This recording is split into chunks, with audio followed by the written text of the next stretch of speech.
Welcome to the walkthrough video of AutoRABIT's latest release, 19.2.1. In this video, we will be talking about the changes that we have introduced with this release, the new features that we bring to the table.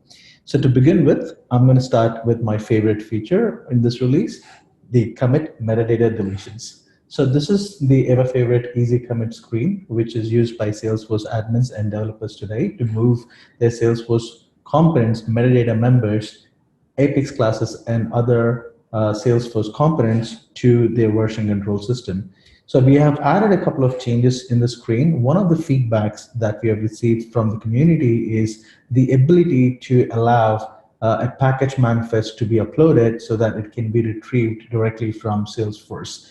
Now, the use case for this is when a Salesforce developer has multiple components to commit, then instead of using the GUI to go one check per check, then they can simply use the package manifest and upload that into the system, and AutoRABIT would do the next. The other change that we brought into the screen is where we removed the compare option from the perform section, and we moved it to an independent asynchronous process. We'll talk about that in a bit. So if I click on next in this particular screen, what we've also introduced, as I said in the beginning, this story is all about how do we commit deletions into the version control system. Say, for example, you have deleted something from your Salesforce org. Now you'll have to replicate that in the version control system.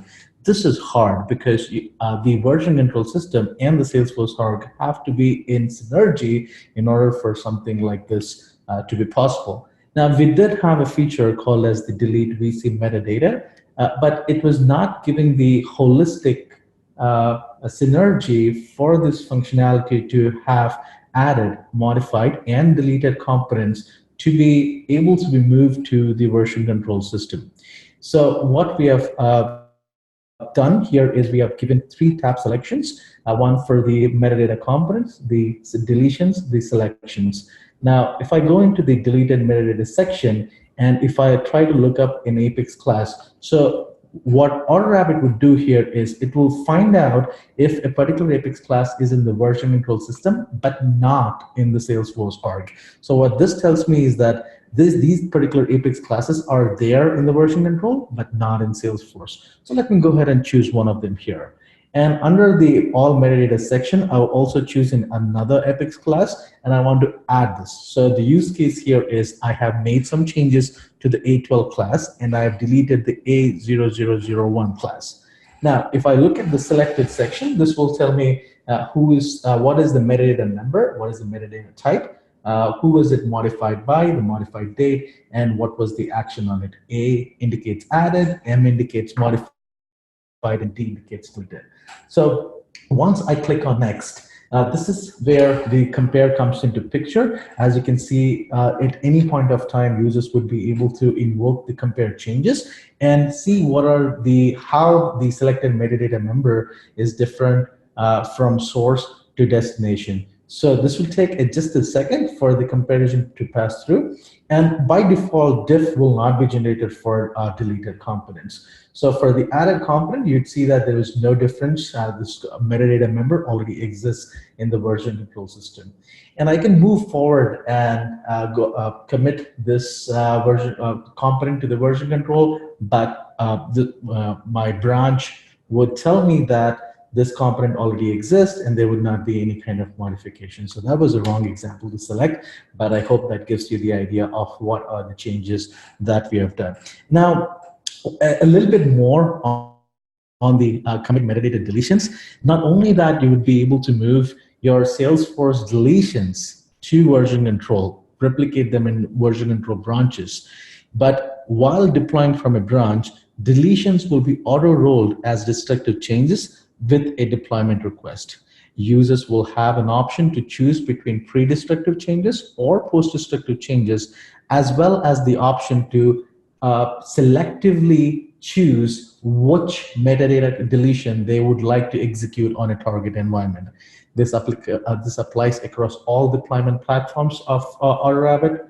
It could be our selective deployment feature. It could be our continuous integration or continuous delivery feature as well.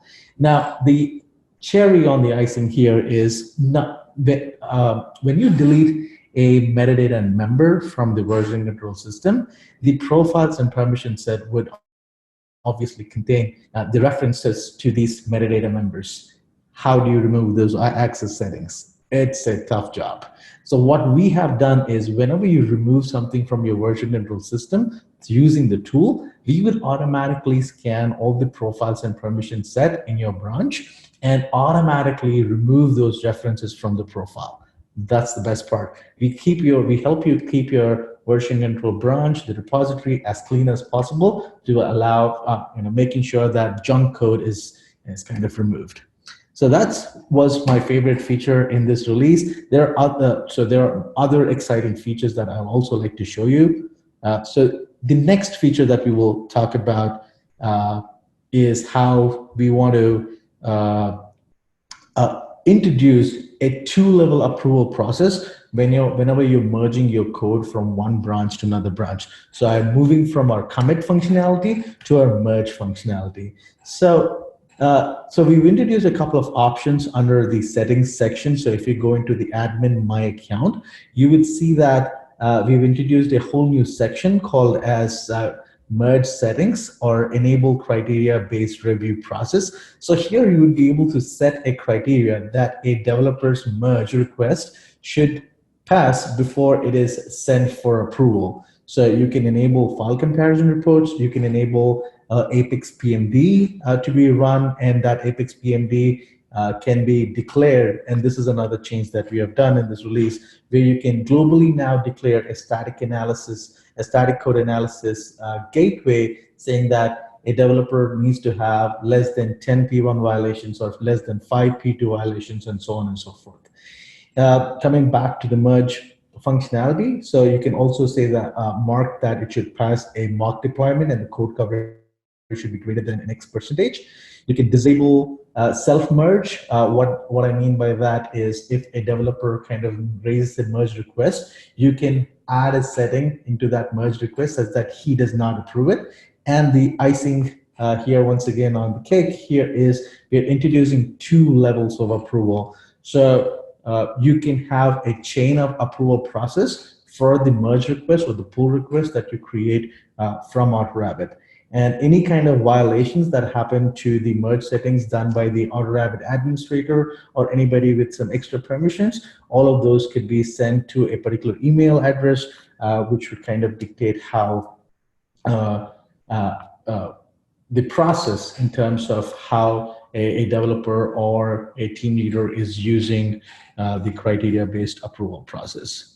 So another change that we have done in this merge approval request is you now be able to approve your merge request through your email from the email report that gets generated. And just to quickly show you how easy it is to select the merge approvers. So let's say that I have two branches here. Let me just select a merge type, a resolution strategy. Let me enter a test value here.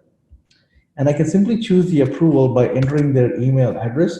The email address would auto-populate the users in the system. So I can simply ask somebody to approve my merge request, and even though they're not in the system, you can add those email address here separated by commas, and the merge request would actually go through them, but they'll still not be able to approve until they are an AutoRABIT user.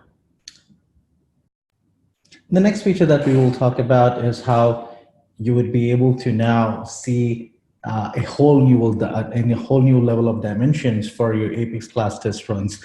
So whenever you do a deployment in AutoRABIT, and let's take this, for example, the demo for 19.2.1. So I've deployed a Apex class here, and I run some Apex tests, and you see that there are about 5 Apex tests that have failed. Now earlier, I would only see what are the Apex test class that have failed, and what were the reasons for the failure. Now, with this release, AutoRABIT introduces Apex Test Success, which you will be able to see what were the test classes that were successful, what were the methods that were involved in running those test classes, and also the time taken to execute a certain test. So this kind of gives you a new dimension in terms of understanding what are the test classes that are being executed as part of the deployment request. and why are certain test classes failing based on the successful test classes that have been executed. The next feature that we will talk about is something that we kind of graze through when we're talking about our new merge settings feature, is the static code analysis. With this release, you would be able to stop deployment based on the outcome of a static code analysis. So users will now have an option to define the limit of violations under each priority. For example, as you can see, I can say that priority 1 violations have to be less than 10, priority 3 or priority 2 could be less than or equal to a certain number, and I can save this configuration. And this is a global configuration. We have plans to extend it across the entire tool, across commit, merge, CI, deployment. But for now, we are limiting, with this release, we are limiting it to our CI jobs functions. So when you are creating a new CI job, you would be able to now set that criteria saying that hey, do not go for a deployment if the package that gets created does not meet these this static code criteria that we have set up. So in order to simply configure this, I can say run static code analysis report. I can choose the tool that I want to run it on, and I can choose if I want to run it on all Apex classes, I want to add it on newly added Apex classes, and also an additional item to stop deployment if the build doesn't meet the below criteria. And you can see that the global criteria gets copied here. So if you're an admin and you have the ability to create CI jobs, you would also have the ability, the added permission to change the priority as you deem fit for a particular CI job. So this gives you more control on what you want to deploy, mark a particular build as unstable if it does not meet your coding standards. In the next feature that I want to talk about is something that is related to PMD, but for JavaScript files. So with this release, AutoRABIT introduces the lightning lint function into our AutoRABIT processes. So anytime you run a PMD and it also has a lint, a JS file in that step, and it could be an Aura bundle or Lightning Web Components, we would do the linting service as part of the PMD, and you would be able to see those results. So let me take you to the screen which has the results so that we can understand how these results are being framed. All right, here we go. So I've created a sample run of static code analysis, and this is how we have changed the new static code analysis report, giving you more flexibility. So every static code analysis, every Apex PMD report will contain two aspects, the PMD report and the lint report. We moved the number of files, the violations to the top of the screen, and we moved the number of Apex classes that you have run the scan on to the left-hand side, giving you full visibility into what the class is. So let's take the Apex classes, the PMD, the classes, triggers, and pages on which PMD exists. So let's say that I've selected an Apex class and I can see the violation name, the line number of the column. And if I click on the violation, it would kind of highlight where exactly the violation is and what is the action that is needed. Similarly, in the lint report that runs on Aura definition bundles and Lightning Web Components, I can choose the JS file on which the lint report kind of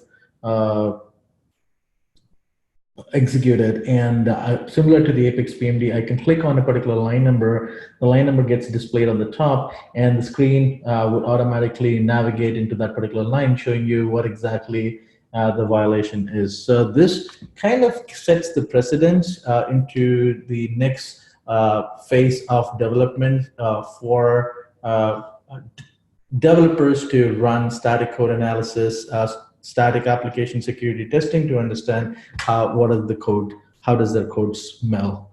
So this gives you more power in terms of making sure that your Apex class compile faster, execute faster, and you keep the view state low. Great. So the next feature that we will talk about is how in this release we are introducing a search and substitute function, which will allow you to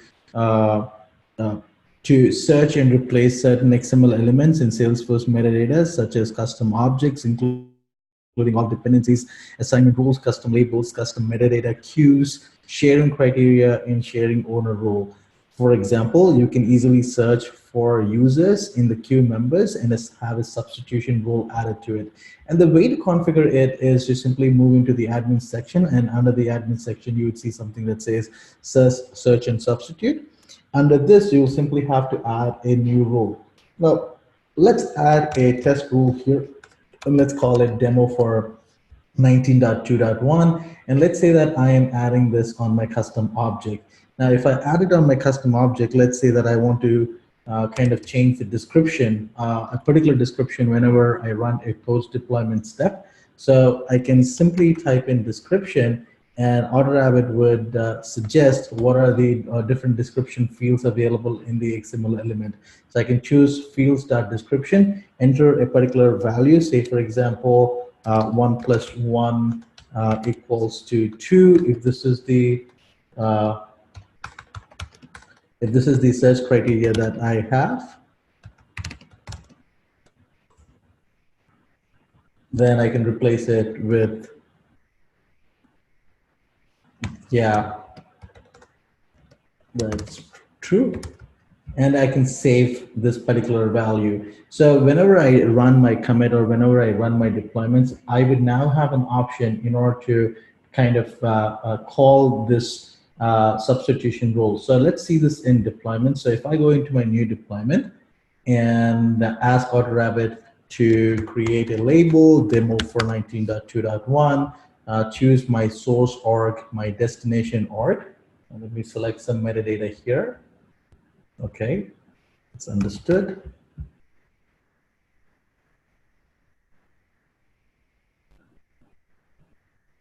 All right, so I'm retrieving the metadata from my production org, and let's say that I have a particular custom field. So let me choose my custom field. And let's say that my custom field name is ABC, and I click on deploy.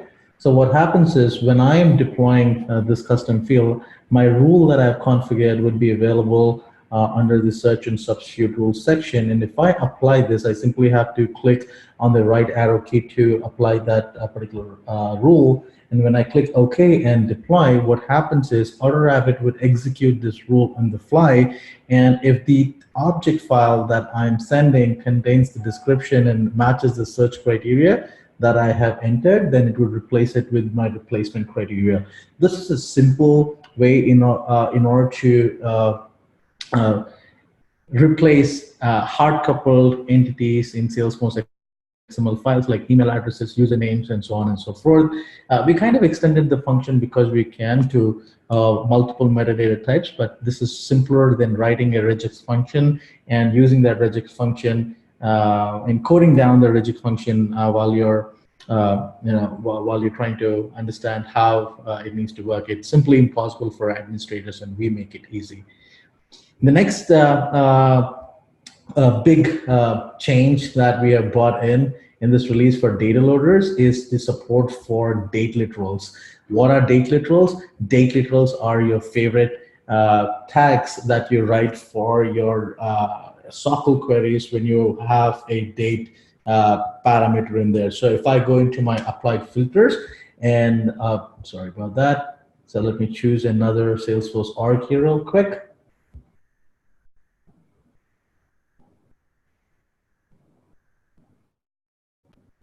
All right, you know what? Let's go ahead and create one. Applied filters.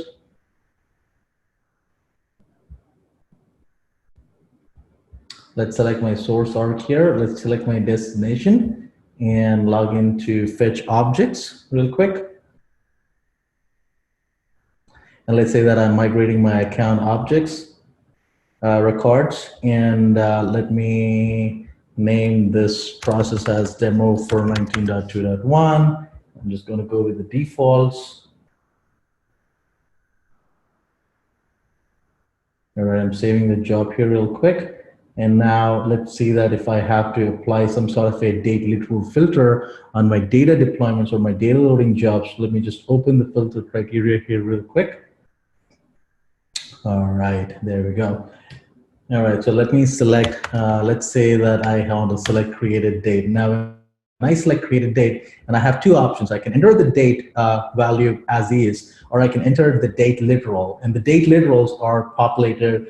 All of the date literals available from Salesforce are kind of put together here. So if I say I want to get everything that has been done since yesterday, and I add this particular function here and apply this filter, what AutoRABIT would do and how this would be helpful for you is if you tag the CI job as part, if you tag a CI job to run this data loader process after deployment as a post-successful criteria. So let me simply navigate to the CI job section in order to quickly show you that.